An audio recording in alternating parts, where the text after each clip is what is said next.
Hello everyone, I'm back and I'm here just to show you the progress that I am making on this mold or splash mold, whatever you want to call it. My only goal is to be able to make a duplicate of this. It doesn't have to be exact because I'm modifying it to put it onto a C8 Corvette and a C6 Corvette, and this is the front end of a C2 Grand Sport.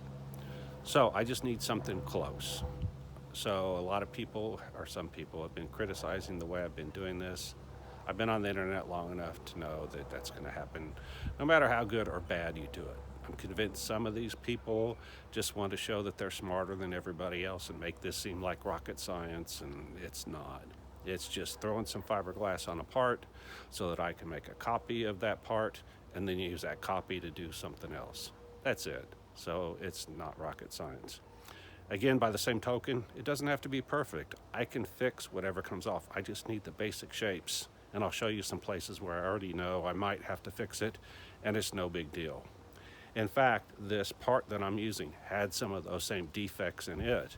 And I had an option to spend a day fixing those or just to make a mold off of it the way it is. I said, screw it, I'm gonna make a mold the way it is. Obviously, that's going to mean every part that comes off the mold is going to have those same defects. But I only plan on making a couple of parts off of this mold, so it's not that big a deal. All right, now let's hopefully my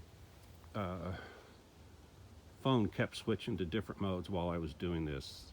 So anyway, okay, let's see what we've got. So for those to catch you up, I took this part, I sprayed it with PVA, I cleaned it up, sprayed it with PVA, which is polyvinyl alcohol. And PVA basically forms into like a plastic film, and that was more to protect the existing part, and it also makes removing it easier somewhat. The advantage of PVA is it's water soluble, so if it does, sometimes the PVA does stick to the part real well, and then the fiberglass sticks to the PVA real well, or the gel coat does, and it's hard to get off. The advantage of that is that you can just spray water in there. Hot water even better. It dissolves the PVA and the parts come loose. But it does take a little while. It doesn't dissolve instantly. It takes a little while to dissolve. Okay, so I put the PVA on, and then I waxed on top of the PVA. Now there's a lot of people that wax first, and they might not use PVA. They might. It's actually a double protection there. I do both because of that, because I want to protect everything. If you wax it first, when you put the PVA on it first, it beads up. I mean, obviously it's water-based, so anytime you put water on top of wax, it's going to bead up. That's how you know if you waxed your car well. If water should bead up, and then when it stops beating up, you know the wax is worn off. So what happens is you have to put a really light mist coat on it and let the water bead up. And then sometimes you have to do that several times. Finally, it gets to where the beaded PVA is close enough that when you spray it on heavier, it doesn't separate like it does if you don't do that. The problem is it's really easy to overspray that and get runs in it, and you can't fix stuff in the PVA. I've tried before, and it ends up peeling up instead of, if I got some Scotch-Brite type stuff, tried to fix some spots on this, and it ended up peeling up where I was trying to fix it. So anyway, the problem is that whatever the PVA surface looks like is exactly what the inside of your mold is going to look like. All right, so then I do it the other way. I do PVA without the wax. That allows it to spray on smoother without any runs or without having to deal with those issues. And then I wax on top of it. Well, then what I ran into is then the gel coat, this is the orange stuff, it tries to separate and when you put it on. So if I didn't have the wax on there, then it would not do that on top of the PVA. All right, so I don't know what the right way is or the best way, but anyway, this way the part has double protection. I got what I wanted. There's just some spots where the gel coat, it has gaps in the gel coat. Not a big deal for a temporary use mold. If I was going to do a permanent mold, I would have fixed those spots by putting another coat, a gel coat. The other thing is I use a brush to put the gel coat on because I don't want to have to deal with the hassle of a sprayer and all that. So that also leads to a problem. If I probably sprayed it, I wouldn't have the issues. Same way with the PVA, I use a brush. Then I tried a sprayer. Uh, the fact that the PVA air dries rather quickly, it kept clogging up the sprayer. Probably an actual compressor and a spray gun would get past that. Don't have it, not going to mess with it. Tried different kinds of sprayers that weren't compressor driven. None of them did a great job. One of them that did work relatively well is the little aerosol ones. I got at Home Depot. I forgot what the name of them is. I threw away the box. Anyway, it's got a little aerosol canister and a jar, a glass jar, and you can spray with it. Doesn't do a great job, but it does do a decent job. Problem is, it doesn't last very long. It took 2 of those, which are $6 a piece. Not a big deal, 12 bucks. But I could have got a cheap compressor and a cheap sprayer, actual paint sprayer from Harbor Freight for about the same that I spent on those. Anyway, I may do that next time. All right, so let's get back to what I'm doing, or did. All right, so I had this flipped over upright when I did the work previously. And so I put on all of that I just described, and then I started putting on the cloth. And then we had a brief rain shower. And I mean, literally, it was only like 5 or 10 minutes, but it was enough to get everything wet. And those that have dealt with fiberglass, if you've ever had it get wet, it turns into this white, milky mess. And the worst part is, it takes days to cure after that happens, instead of hours. Anyway, luckily, I've learned don't touch it, just leave it alone. And all it did was it kind of made the surface textured. I know this is the back side, nobody's gonna see it, it doesn't matter. So I just said, that's the way it is. And then I covered it with resin and fiberglass mat. So you can see right here, even though it's kind of got that milky look underneath where it's got some issues, the top surface, you really can't tell the difference. You can't tell that happened. Okay, so one of the issues is going around corners or having places like this. This is a little step right here where the Lexan or plexiglass headlight covers go. No matter how many times I tried, I could not get this to lay down. The right way to do it would have been to mix some Cabicel or thickening agent with the fiberglass resin and then put it inside of here and then made this into a flat area and then put the cloth on top. I thought I could get this to go down, but I don't exaggerate. I bet I pushed this down 15 times thinking, oh, well, it'll stick this time, and it didn't. I tried, stippling it, doing everything to get these fibers to break up and lay down in there.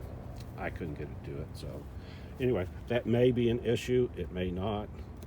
I'll find out when I pull it off. If it is an issue, I'll fix it later. Okay, so because of that, I also decided, well, why don't I just run this over the edge? So I did that. Again, this was upside down, so I just let this hang off.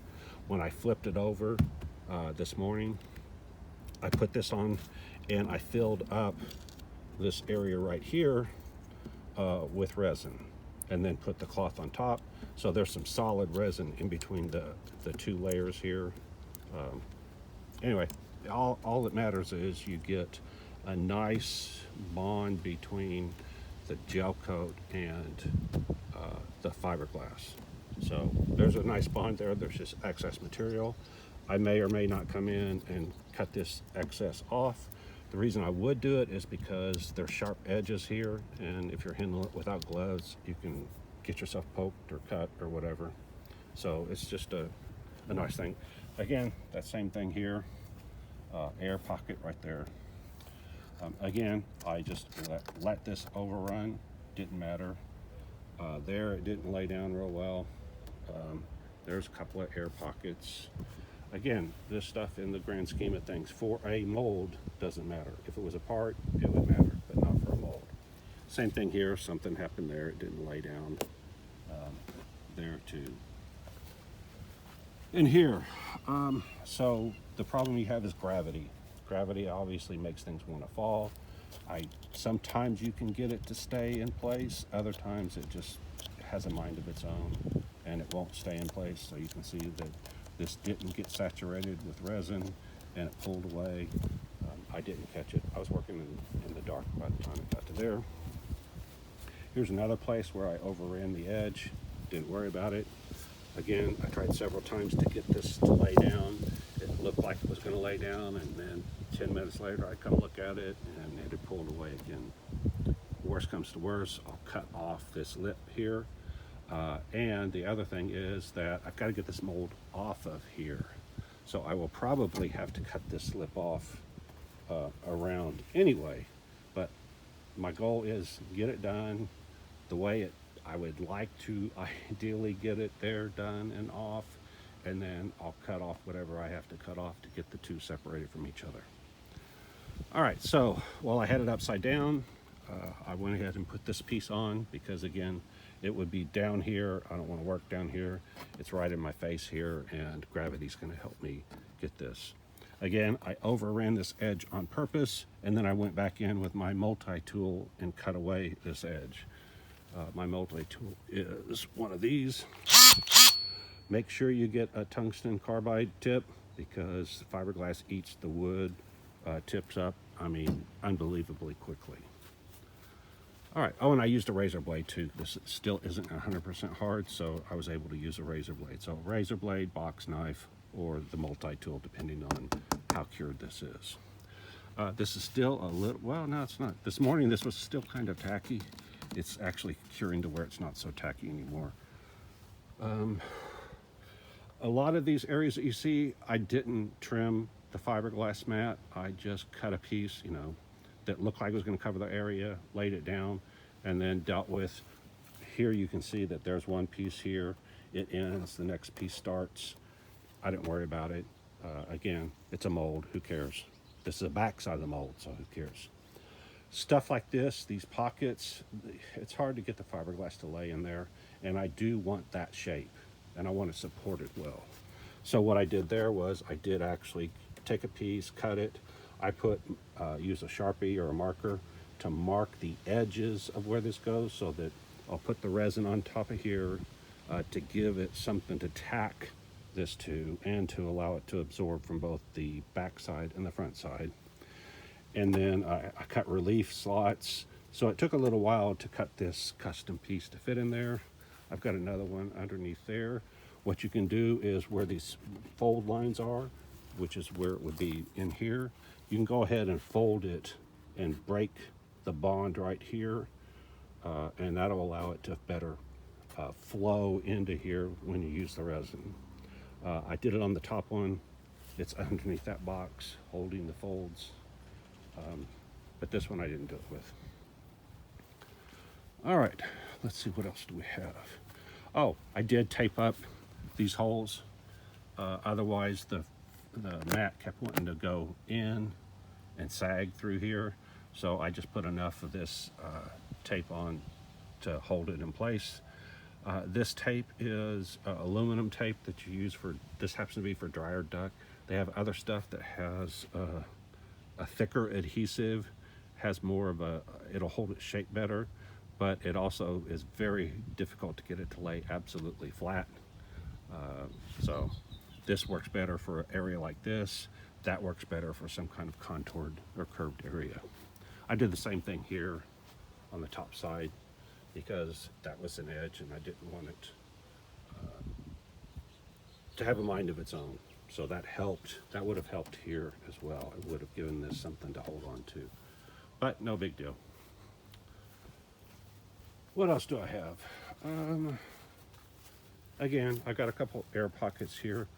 The reason this air pocket's here is when I put the resin on, this was the other way, and these were drips. I could have sanded these drips flat, but again, I don't care if there's an air pocket in the mold. Doesn't matter to me. You can see again where I spliced pieces in. I'm going to continue doing that. Again, this edge across here did not stay. Same thing, I would get it flat. 10 minutes later, I'd come look at it and it had air underneath it. I just got tired of fighting with it. The other thing is to get this mold off, I will probably have to cut this lip off anyway. So I'm not worried about it. I will probably have to cut it right along here, and that way the mold can come out this way. A lot of people are criticizing me because I didn't do flanges and multi-piece mold, because this thing is going to be, quote, mold bound. I realize that. Like I said, I'm just going to cut off what I got to cut off to get it off. I can always remake these other parts. I do have other fenders that I can use to make additional molds, or I can use this one again, so I'm not really worried about it. Did the same thing here that I did on the other side. Laid this down, purposely overran it, then came back in with my cutting tool, cut away this. It kind of bridged right here. Again, no big deal. I'll fill this in with resin and fiberglass cloth. Same thing here. Oh, the other thing, make sure when you do this that you purposely overrun the edge of the part. The reason why is you've got to get these two apart from each other. So that's why all around here you see those edges. They're going to eventually be trimmed off, but for right now I want them there. The reason why is because when I release this mold from the part, I need to separate them. So what I've got here is a little edge that I can grab onto. Let's see, there we go. Grab onto, and if you look, I'll do this just a little bit. If I pull out on this, well, this one doesn't. But anyway, this gives me something to work with to get these two to separate. I might have to come in, see how the gel coat kind of went over the edge, come around here with maybe a sander or something, and break this where it overlaps. This is that part that didn't have the gel coat, and this will display what I'm talking about. You can see that all I have to do is pull on this little edge, and it starts separating right there. There's my part on the right, my original part. There's my mold inner surface on that. So I could have not put gel coat on those edges there, or this is where I should have or could have put tape flat along here, and then that would have created an L shape and would have prevented the gel coat from wrapping around the edge. And you can see in some places it didn't. If you see right there, look, it didn't, and look at that, it just comes right off. So that means that I did a good job of putting the PVA and the wax on there. I can just push it away with the finger. Neighbor's dog just comes over here.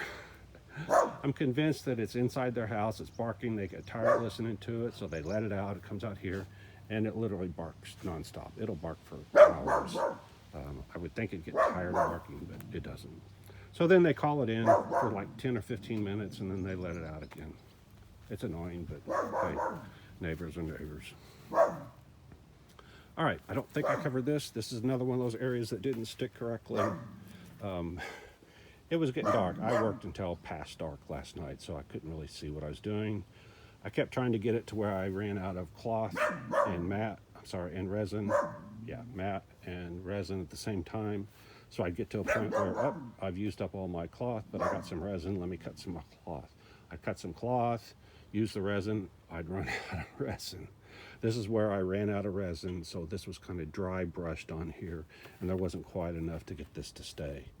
The thing about matte is it has binder. I mean, look at the mat. It's a bunch of little strands, about, what are they, an inch and a half long, all put together in a matrix with a binder material.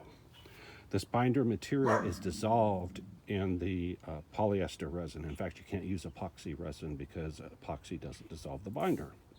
So once you get it soaked, then ideally it should go and conform into all of these curves and edges and all that. You can see right here, because this isn't really a 90 degree, it did a really nice job of flowing down in there. If you get closer, as you get closer and closer to the 90 degree curve, it tends to pull back up. And you can sit there and fight with it, or like I said, just deal with it. Or the best way is to get the Cavasil and make a paste mixture out of the resin and the Cavasil and fill this up so it's got a more gentle radius, and then the cloth will lay right on top of it. Problem I ran into, didn't have any Cavasil. I went to go try to buy it at a local distributor, and they only do business to business. They won't sell to individuals, and I haven't bothered to get everything set up, so I skipped it. You can use other things, talc and other things like that, but again, I'm trying to get this done. If I go anywhere, it's a 2-hour trip. by the time I go there, get it, and come back. So I'd rather spend the 2 hours doing something close enough and then fix it later than take 2 hours to go get something. Another area that's a bit of a challenge, I will probably end up cutting this out because you can see there's an air gap there. So that's always a decision. Do I fill in this or do I cut it out? And I just do it piece by piece. Okay, if I flip this over, you would see that there are parts that got wet and had that milky look to it, but they cured enough that it's good enough. So I'm just going to just keep laying fiberglass mat on top of it. All right, I think that's got everything covered. So, like, subscribe, hit the alert, hit the thanks if you want to donate, and if you don't know what I'm doing, you don't know Jack. Bye.